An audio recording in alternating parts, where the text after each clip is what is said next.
All right, let's dive into the world of BLACKPINK. You sent us some great stuff, so we're going to unpack their journey, how they went from trainees Yeah. to, well, global icons. We're talking intense training, like years of it, tons of achievements, some really surprising facts about the group's name and how they even got together in the first place. Like, did you know they almost had like a totally different lineup? Yeah. The Blackpink we know almost wasn't. YG Entertainment, they originally had a much bigger plan, like maybe even two separate groups. But after a bunch of training and evaluations and all that, they ended up with, well, the perfect four: Jisoo, Jennie, Rosé, and Lisa. Wow, two groups. Like how they go from trainees to, I mean, topping the Billboard charts. They were the first K-pop girl group to hit #1 of the Billboard 200. That's huge. Well, it's a mix of talent, definitely, but also strategy, but maybe even a little luck, perfect timing. YG Entertainment is well known for these super rigorous training programs, and these four, they put in the work. Seriously. Years of like honing their singing, dancing, rapping, even just their stage presence. It all led up to their debut back in 2016. And speaking of that debut, those first two songs, Boom Baya and Whistle, those weren't just catchy. They really set the stage for like their whole image, that girl crush image, right? Totally. Boombayah was like a strategic move, a power move. You got the high energy beat, those confident lyrics, the visuals. It all just screamed strength and independence. It was totally different from the, typical cute concept, the one you usually see with K-pop girl groups. Like, it was a statement. Blackpink's here to break the mold. They definitely did. And then Whistle showed like a different side, a bit softer, but still like super cool. I think that made them even more intriguing. Exactly. That's like their secret sauce, that duality. They can be fierce and powerful, but then, also playful and relatable. Whistle showed they could do it all.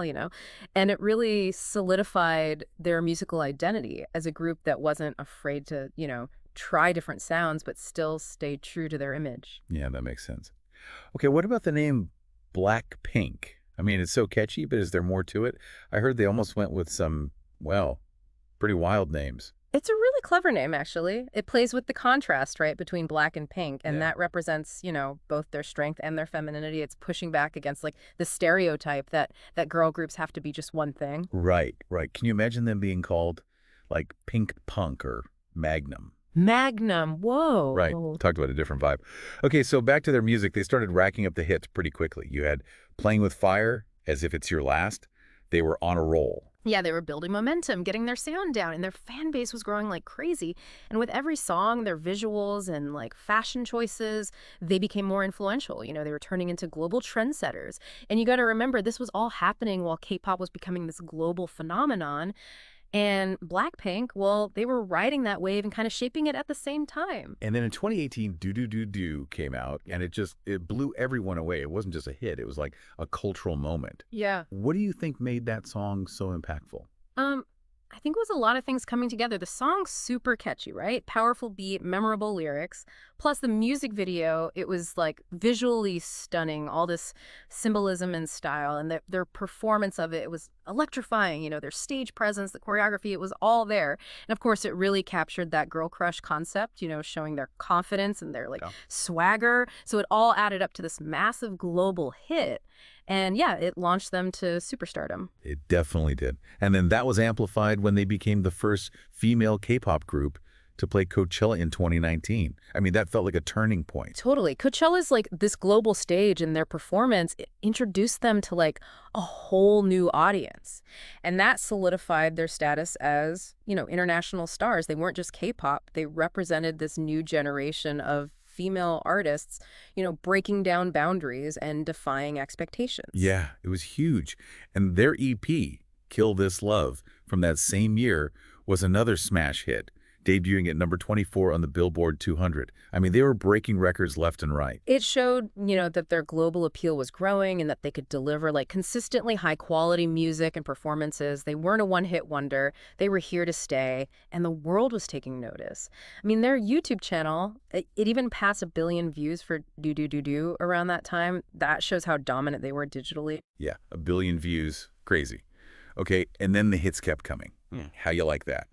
In 2020, their first studio album, The Album, they even collaborated with Lady Gaga and Selena Gomez. They were unstoppable. And collaborating with, established Western artists like that, it was strategic. It exposed them to like whole new audiences and proved how versatile they were musically. They blended K-pop with other genres. It was seamless. And the album, it was like the peak of their growth, solidifying them as global pop icons. And we can't forget about the Netflix documentary, BLACKPINK, Light Up the Sky. Yeah. That gave fans like a behind-the-scenes look, showed all the hard work and dedication that went into their success. Oh, yeah, that documentary was so smart. It humanized them. Fans could connect with them on a personal level and see the sacrifices they've made, and it showed their bond, how strong they are as a group. And that's a big part of their appeal. And then things kind of took an interesting turn, right? In 2021, they started doing solo projects, which is a pretty big deal in, the K-pop world. It was a big move, definitely. And maybe even a risk. Solo stuff can, sometimes lead to groups drifting apart or even breaking up. But BLACKPINK, well, they made it work. It showed that they could do their own thing, but still, be BLACKPINK. Yeah, and Rosé's R.E.P. and Lisa's Lalisa, those were both, huge successes, right? I remember On the Ground and Money. Those songs were everywhere. Their solo music, it let them show different sides of, their artistry. Rosé's vocals, they're so soulful, and Lisa's rapping is, it's fierce. And you wouldn't have heard that, as much in the group, maybe. It was a chance to experiment, grow, and even just connect with fans in a more, personal way. And the fact that they both did so well, it showed, their individual star power. And then Jisoo, with her amazing voice and, acting talent, she released her solo EP, ME, and starred in that K-drama Snowdrop.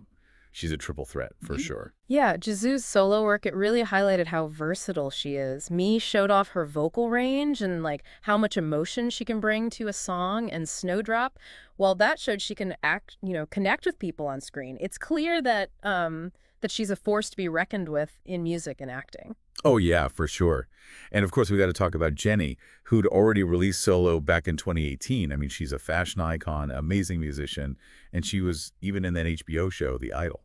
Jennie's, she's always had that confidence, that charisma, and her solo work shows it. Solo was a statement of independence, and her role in The Idol, it pushed her creatively. She's not afraid to take risks, try new things, and that's what makes her so interesting to watch. And in the middle of all this solo success, they still managed to release their second studio album as a group, Born Pink, and it debuted at #1 on the Billboard 200.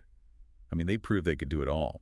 It showed how committed they were to BLACKPINK, even while they were doing their own thing. The album was a perfect blend of their signature sound and their, evolving styles. It felt like a natural step forward, showing how much they'd grown. And they went on this massive world tour, 66 shows across 4 continents. I saw some clips online. The energy was insane. Their live performances are, legendary. They bring so much energy and, precision to the stage. It's unbelievable. They've been practicing and honing their craft for years, and it shows. But then, and came the rumors. Were they breaking up? What was going to happen to BLACKPINK? I think everyone was a little worried. There's always going to be rumors, especially when a group's doing so well and the members start doing their own thing. But BLACKPINK always said they were, stronger together. And then in December 2023, they shut down those rumors. They renewed their contracts for group activities. It was a huge relief for Billings everywhere. It was a big statement, It showed they were dedicated to their fans and that they believed in, the power of BLACKPINK. They get that their strength is, being together. Yeah, totally. But there was a twist. They didn't renew with YG for their solo stuff. They decided to, start their own agencies. Jennie founded Odd Atelier, Lisa launched Loud, and Jisoo started Blissoo. Rosé hasn't, announced anything specific, but she's hinted at some solo projects coming soon. That was a game changer for sure. It showed how ambitious they are, their entrepreneurial spirit. You don't see that a lot in K-pop idols having that much autonomy and control. It was empowering, them shaping their own futures. It was huge. So what did they do in 2024, even without releasing anything as a group? Seems like they stayed pretty busy. Oh, yeah, they definitely didn't slow down. They celebrated their 8th anniversary with a fan sign event in Seoul, which was really important for staying connected with their fans, especially with all these changes happening. And there was that concert film, BLACKPINK World Tour, Born Pink in cinemas, which played in over 100 countries. A good way to keep things going, even without, new group music. It was a smart move. It let them connect with fans who couldn't go to the actual tour, and it kept them in the spotlight. Smart. Okay, let's talk about what they've been doing solo, because it's, Pretty impressive.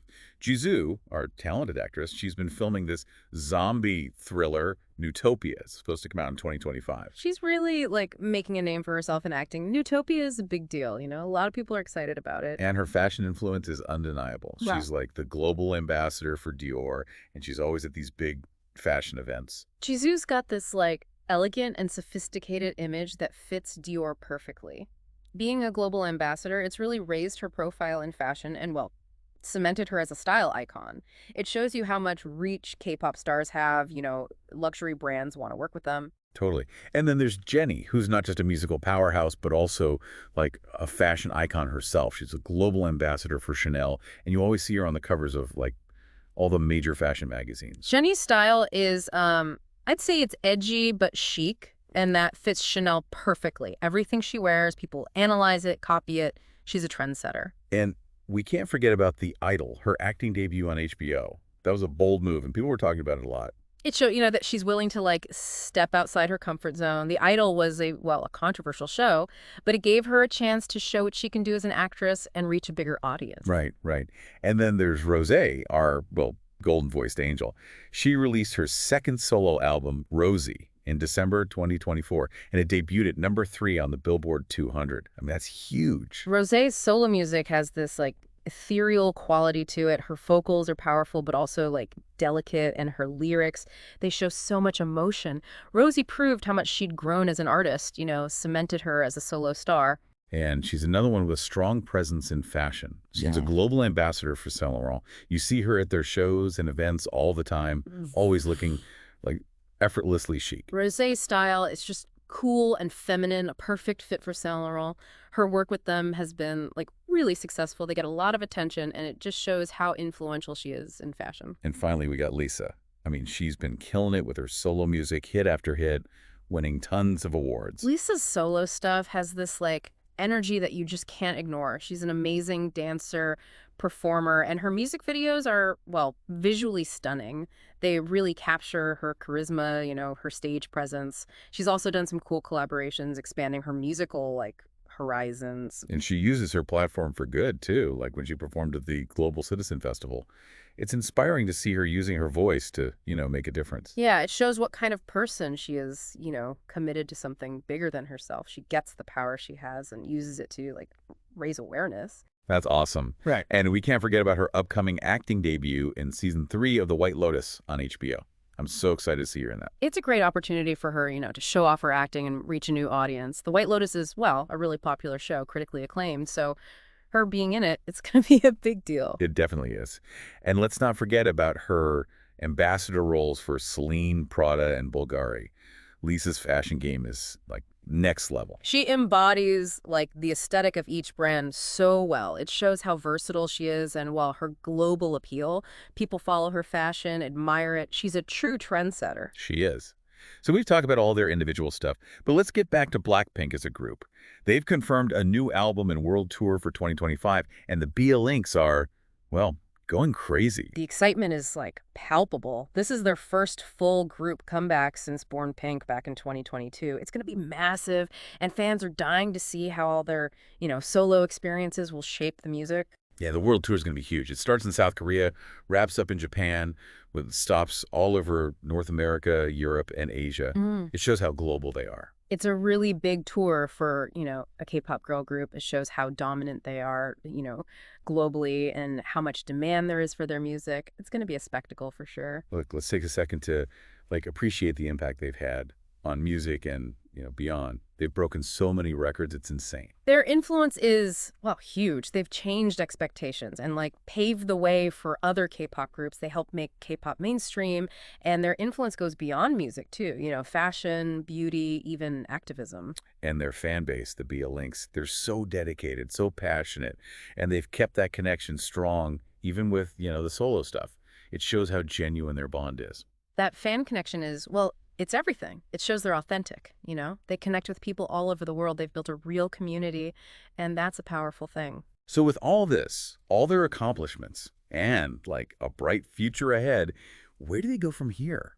I mean, what does this new era of BLACKPINK, with their own agencies and all that, mean for the group?